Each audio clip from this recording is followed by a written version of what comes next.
بڑی معذرت کے ساتھ برا مت ماننا، میں عورتوں کو کوسنے نہیں بیٹھا، لیکن اپنی بہنوں سے بہت درد دل کے ساتھ پوچھنا چاہتا ہوں، اے خاتون جنت کی کنیزوں، کیا مردوں نے ہی صرف جنت میں جانا ہے؟ عورتوں نے جنت میں نہیں جانا؟ تمہاری محرومی کی حد ہے میری بہنوں کہ تمہارے قدموں کے نیچے جنت ہے۔ اللہ کے رسول فرماتے الجنت تحت اقدام الامہات، جنت تمہاری ماؤں کے قدموں کے نیچے ہے، لیکن ساتھ ہی حضور نے یہ بھی فرمایا کہ میں نے جہنم میں سب سے زیادہ اگر کسی کو دیکھا ہے تو عورتوں کو دیکھا ہے۔ آج بیٹیوں کا حال یہ ہے، اب بیٹیاں قرآن کہاں یاد کرتی ہے، اب بیٹیاں حدیث کہاں یاد کرتی ہے، اب بیٹیاں دین کہاں پڑھتی ہے؟ یہ تو گانے سنتی ہے، یہ تو سیریل دیکھتی ہے، یہ تو فلمیں دیکھتی ہے۔ اللہ اکبر! قوم کی جو بیٹی بالغ ہونے سے پہلے سیریلوں میں بھاگنے اور بھگانے کے مناظر دیکھے گی، قوم کی جو بیٹی جوانی کی دہلیز پر قدم رکھ کر فلموں میں زنا کے مناظر دیکھے گی، پھر وہ گندگی نہیں کرے گی تو کیا کرے گی؟ وہ جرائم نہیں کرے گی تو کیا کرے گی؟ اے خاتون جنت کی کنیزوں، جب اللہ کے دین کو تم پیٹ کے پیچھے ڈالو گے تمہیں رونے کو مزدور نہیں ملے۔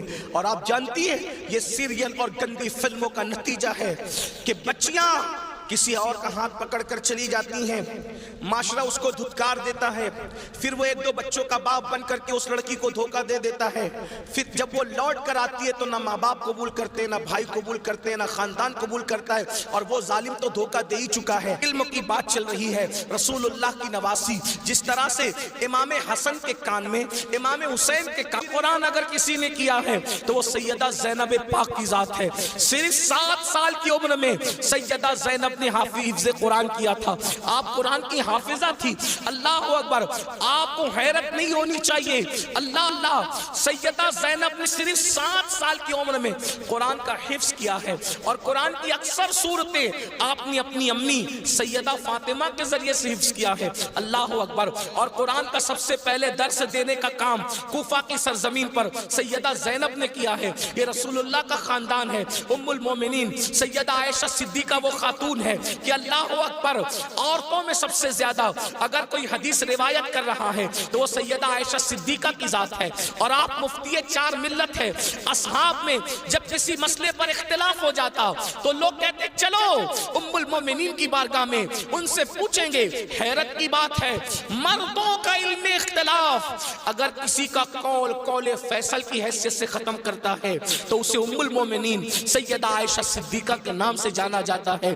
یہ علم ہے، یہ عورتوں کے پاس علم ہے۔ اسی طریقے سے اللہ اکبر، امام جعفر صادق کی بہو ہے، امام جعفر صادق کی بہو ہے، یعنی امام حسین کے خاندان کی بہو اور امام حسن کے خاندان کی بیٹی، ان کو دنیا نفیسۃ العلم کہتی ہے، اور ان کو نفیسہ مصری بھی کہا گیا ہے۔ یہ اپنے شوہر کے ساتھ مدینہ منورہ سے ہجرت کر کے مصر آ گئی تھی، اور جب مصر آئی ہیں اور امام جعفر صادق کے علم کی خیرات جب بانٹنے کے لیے بیٹھی ہیں تو میری بہنوں آپ کو حیرت ہوگی، حضرت نفیسۃ العلم جسے نفیسہ مصری کہتے ہیں، جب پردے میں بیٹھ کر لوگوں کو قرآن و حدیث کا علم دیتی تو پردے کے پیچھے بیٹھ کر علم حاصل کرنے کے لیے مجتہد مطلق حضرت سیدنا امام شافعی جیسے لوگ آیا کرتے تھے اور ان سے علم حاصل کیا کرتے تھے۔ یعنی ہمارے یہاں اسلام میں عورتیں ایسی تھی کہ اتنے بڑے بڑے مرد جو ہے عورتوں کے پاس آ کر کے اسلام حاصل کرتے تھے،